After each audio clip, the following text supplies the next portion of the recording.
Hello बच्चों, excellence chemistry classes में आपका हार्दिक स्वागत एवं अभिनंदन है। इसके पहले की वीडियो में हमने आपको नॉर्मलता पढ़ाया था। आज का टॉपिक है मोलरता।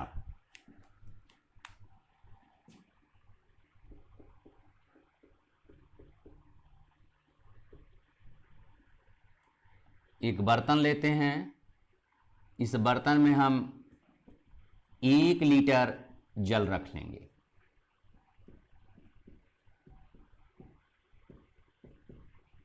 इसमें हम विलेय पदार्थ मिलाएंगे और विलेय पदार्थ जो मिलाया जाता है यहां पे इसका मात्रक मोल में होगा। विलेय पदार्थ का मोल। अब जब विलेय पदार्थ मिलाएंगे तो ये जो जल है इसमें जब कोई पदार्थ घुल जाएगा तब यह भाग जो प्राप्त होगा वह विलयन होगा। तो हो गया विलयन। इसका आयतन कितना हुआ? विलयन का आयतन 1 लीटर। 1 लीटर। अब परिभाषा इसी को लेकर चलेंगे मोलरता का। किसी विलयन के 1 लीटर आयतन में, किसी विलयन के 1 लीटर आयतन में जब विलेय पदार्थ का मोल विलीन होता है तो वह विलयन की मोलरता कहलाती है। किसी विलयन के 1 लीटर आयतन में विलेय पदार्थ का मोल विलीन होने पर विलयन की मोलरता कहलाती है। क्या कहलाती है? विलयन की मोलरता। अब मोलरता बराबर आपको सूत्र निकालना है। मोलरता को हम कैपिटल एम से प्रदर्शित करते हैं और इसकी मोलरता भी एम ही होगी। कैपिटल एम हो गया तो इसका हो गया विलेय पदार्थ के मोलों की संख्या। विलेय पदार्थ का मोल और पूरे का बटे विलयन का आयतन लीटर में। अब जरा देखिए, मोल बराबर होता है भार बटे अणुभार, यानी m बराबर हो जाएगा विलेय पदार्थ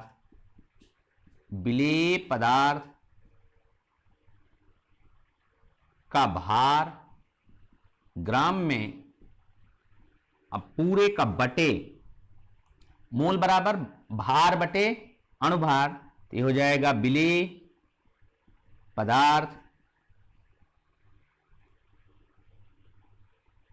पदार्थ का अणुभार और गुणे विलयन का आयतन लीटर में।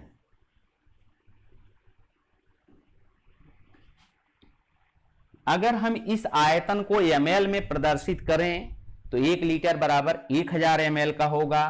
तो इसको हम प्रदर्शित, जरा देखिए, विलेय पदार्थ का भार को हम किससे प्रदर्शित करते हैं? स्मॉल w से। विलेय पदार्थ के अणुभार को किससे प्रदर्शित करते हैं? m डैश से। और विलयन का आयतन किससे प्रदर्शित करते हैं? v से। हम इसको ml में ले लेते हैं तो ml में जब लेंगे तो पूरे का गुणे 1000 हो जाएगा, क्योंकि 1 लीटर में 1000 ml होता है और यह मोलरता का सूत्र निकल आया। बोर्ड में या कंपटीशन में जो भी मोलरता पे प्रश्न पूछे जाएंगे, क्वेश्चन पूछे जाएंगे, न्यूमेरिकल पोर्शन रहेगा, इसी सूत्र द्वारा वो न्यूमेरिकल सॉल्व होगा। न्यूमेरिकल आता है और न्यूमेरिकल बहुत ही आसान होगा और उसको यदि आप सॉल्व करेंगे तो सॉल्व हो जाएगा। नहीं सॉल्व करते हैं, नहीं उसको ध्यान देते हैं तो वह न्यूमेरिकल आपका बहुत टफ हो जाता है। आइए देखिए, कुछ शब्द हैं इसके। पहला शब्द है मोलर विलयन।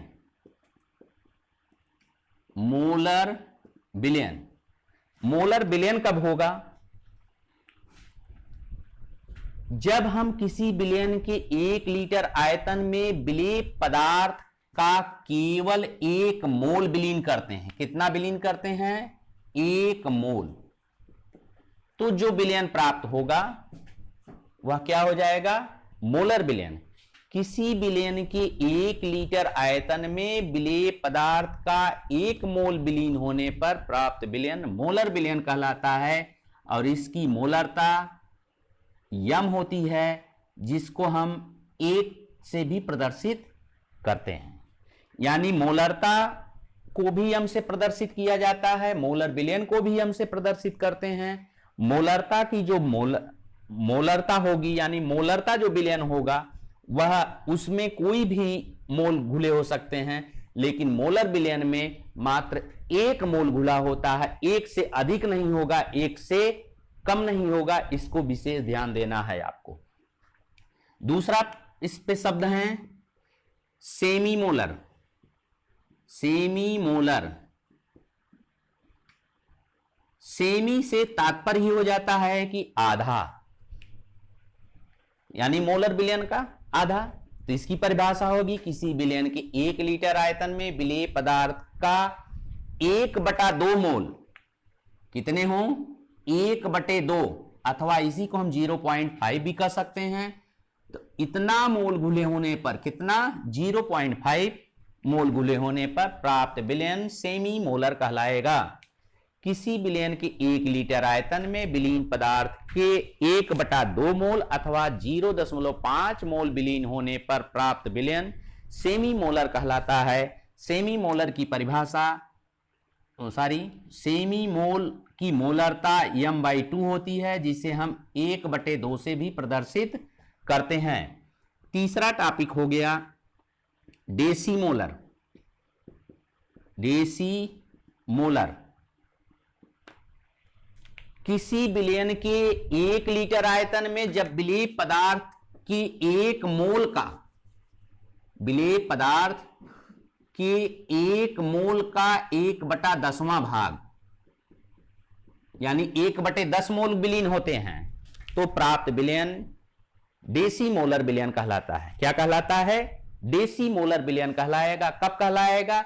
जब विलयन में, किसी विलयन की 1 लीटर आयतन में विलेय पदार्थ के 1/10 मोल विलीन होते हैं, तो प्राप्त विलयन डेसीमोलर विलयन कहलाता है।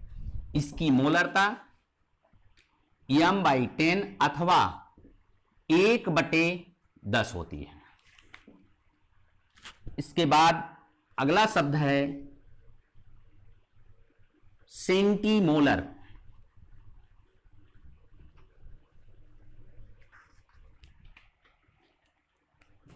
तीसरा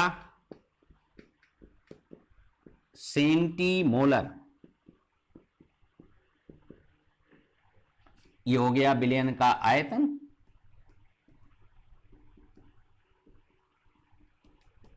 1 लीटर।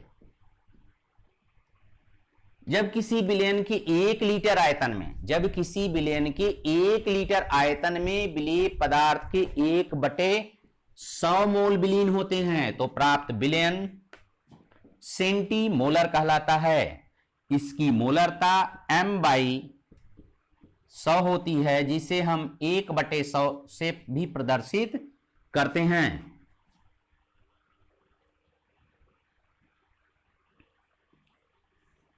चौथा आपका आया, ये पांचवा आपका आ गया मिलीमोलर।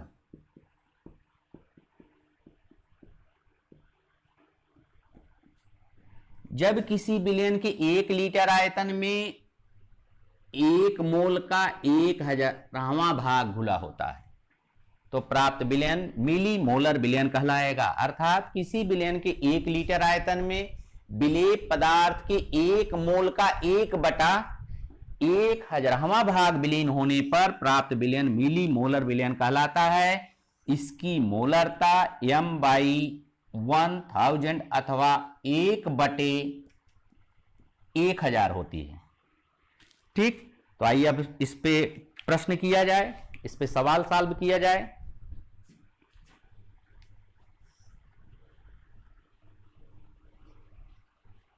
सवाल है सोडियम हाइड्रोक्साइड के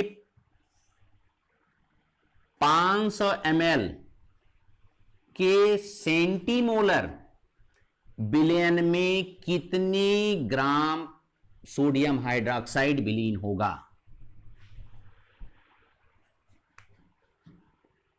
प्रश्न यानी OH के सेंटीमोलर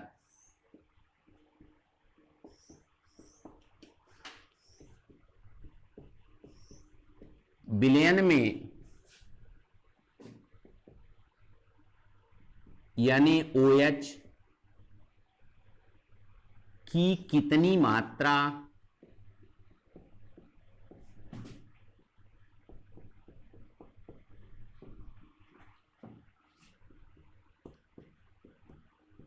विलीन होगी?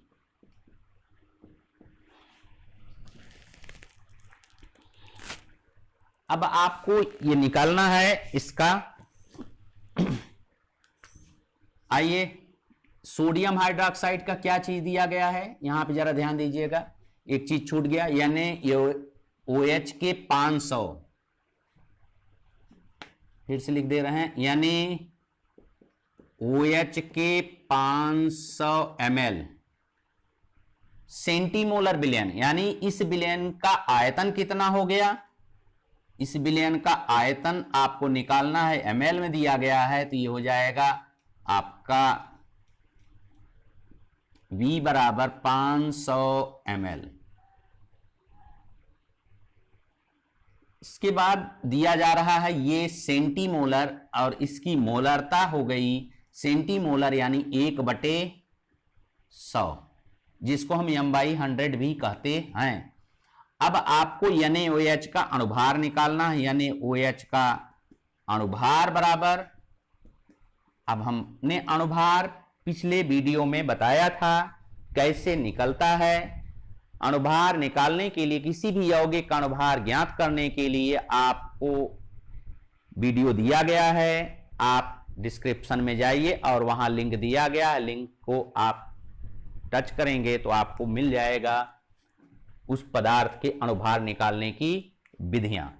तो आप सोडियम हाइड्रोक्साइड है, फिर यहां बता दे रहा हूं, किसी पदार्थ का अणुभार बराबर होगा उस पदार्थ में उपस्थित तत्व के परमाणु भार का योगफल। तो सोडियम कितना है? 23 है, ऑक्सीजन का 16 होता है, हाइड्रोजन का 1 होता है, और ये बराबर हो गया 40। आइए सवाल लगाते हैं। तो सूत्र बराबर m बराबर क्या है? मोलरता ज्ञात करनी है।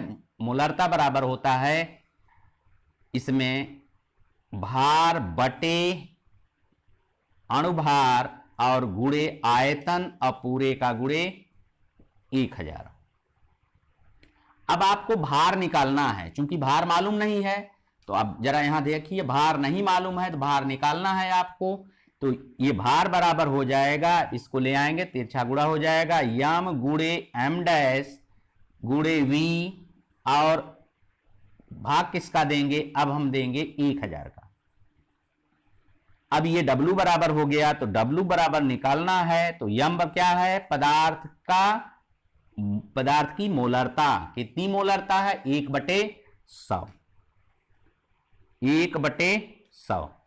यम डैश क्या है? पदार्थ का अणुभार। अणुभार कितना दिया गया है? 40 निकाला गया है, तो ये गुणे हो गया 40। V कितना है? 500 ml है, तो 500, और पूरे यहां देखिए गुणा बटे दिया गया है 1000, पूरे का बटे 1000। 500 से 1000 को काट देंगे, 2 आएगा, और अब जरा देखिए कि 2 से हम 40 को काट देंगे तो 20 आ जाएगा, 20 से 100 को काट देंगे तो 1 हो जाएगा, और ये 5 हो जाएगा। यानी W बराबर हमको क्या मिल गया? 1/5 ग्राम। इसको और सॉल्व कर देते हैं, भाग दे देंगे कितने में? 1 में 5 का, तो आ जाएगा 0.2 ग्राम। ये सवाल हो गया। दूसरा सवाल देखिए,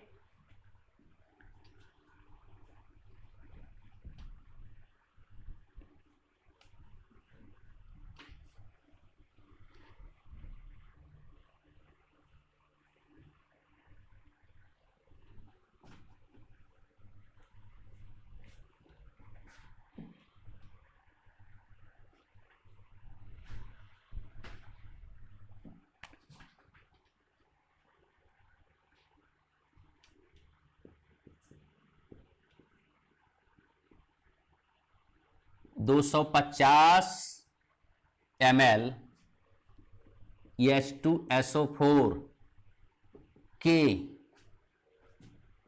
डेसीमोलर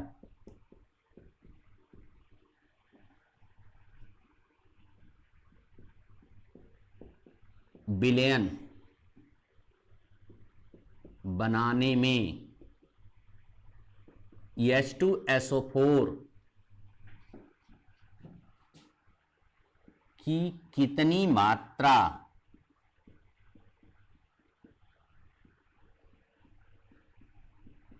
विलीन होगी।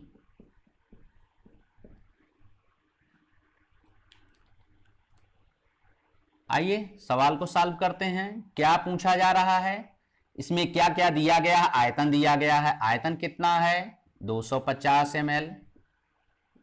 फिर डेसीमोलर दिया गया है, यानी मोलरता कितनी हो गई 1/10। इसके बाद जरा देखिए कि H2SO4 दिया गया है, तो H2SO4 का अणुभार निकालेंगे, अणुभार, और ये हो जाएगा हाइड्रोजन कितना है 2 है, तो 1 × 2 धन 32। ऑक्सीजन कितना है 4 है, ऑक्सीजन का परमाणु भार 16 होता है, तो ये हो जाएगा 16 चौका 64। अब जरा देखिए 2 धन 32 और धन 64 को जोड़ेंगे बराबर हो जाएगा 98। और क्या चीज आपको दिया गया है, और कुछ नहीं दिया गया। पूछा क्या जा रहा है, मात्रा, कितनी मात्रा, यानी W पूछा जा रहा है।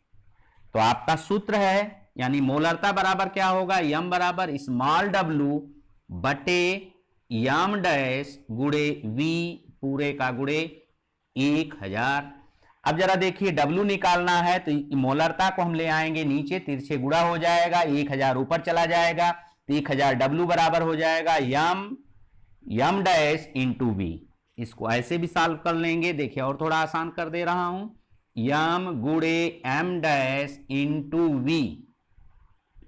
अब आपको W बराबर निकालना है, तो ये हो जाएगा W बराबर m into m dash into v पूरे का बटे 1000। m क्या है, मोलरता, मोलरता कितनी दी गई है 1/10 दी गई है, 1/10 गुणे अणुभार कितना दिया गया है m डैश, यानी अणुभार, अणुभार कितना है 98,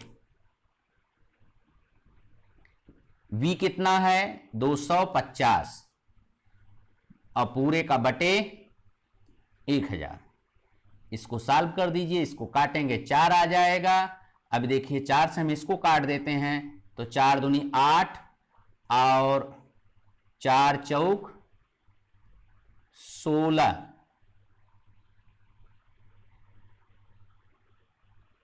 ये आ जाएगा आपका 4। अब बचा कितना 2, और ये आया 24.5। इसको काटे, अब जरा देखिए आया कितना 24.5 बटे 10, तो बराबर कितना हो गया, भाग दे देंगे, तो 2.45 ग्राम।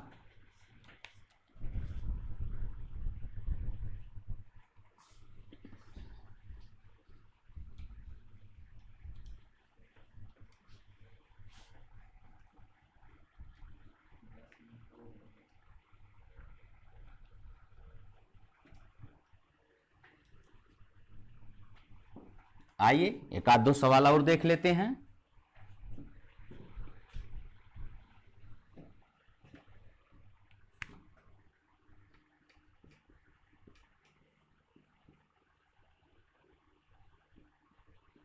$500 ml H2CO3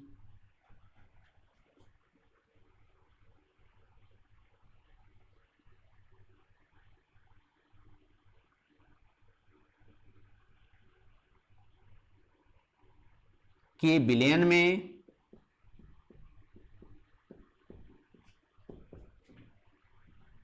$5 ग्राम H2CO3 विलीन है।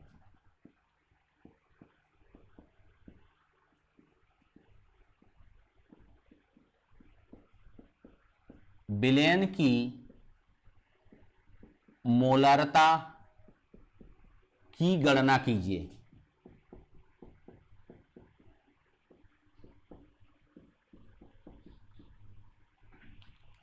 पूछा क्या जा रहा है? मोलारता क्वेश्चन मार्क है। दिया क्या गया है? आयतन दिया गया है। कितना दिया है? 500 ml। W दिया गया कितना? 5 ग्राम। H2CO3 का अणुभार निकालिए। H2CO3 का अणुभार बराबर हाइड्रोजन के कितने परमाणु हैं? 2 गुणे 1 धन कार्बन का 12 धन ऑक्सीजन 3 है, 16 गुणे 3। इसको जोड़ देंगे तो 2 ये हो जाएगा और 12 और धन 48, ये बराबर हो जाएगा 62। आइए, मोलरता बराबर होगा भार बटे अणुभार गुणे आयतन के और पूरे का गुणे 1000। अब यम का मान निकालना है तो भार कितना है? 5 पूरे का गुणे 1000 बटे अणुभार कितना है? 62। आयतन कितना है? 500। काट दीजिए, ये 2 आया तो 5 दूनी 10, ये बराबर हो जाएगा कितना? 10 बटे, यानी मोलरता बराबर कितनी हो गई? 10 बटे 62। ये इसकी मोलरता हो गई। चलिए भाई आगे टॉपिक पर।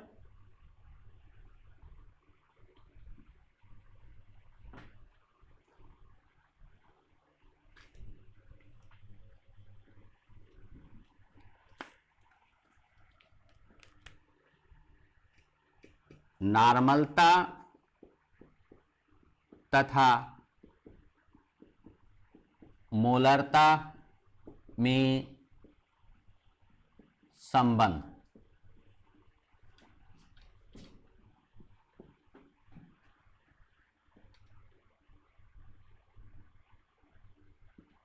नॉर्मलता बराबर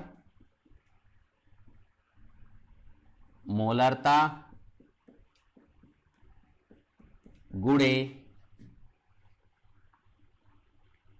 संयोजकता,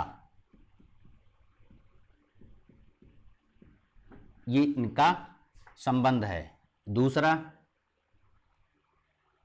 आपका नॉर्मलता तथा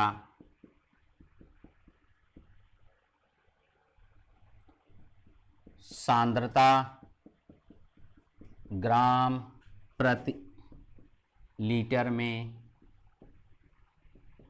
संबंध, ये बराबर हो जाएगा सांद्रता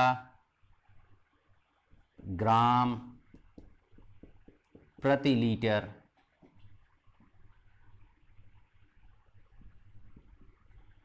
बराबर नॉर्मलता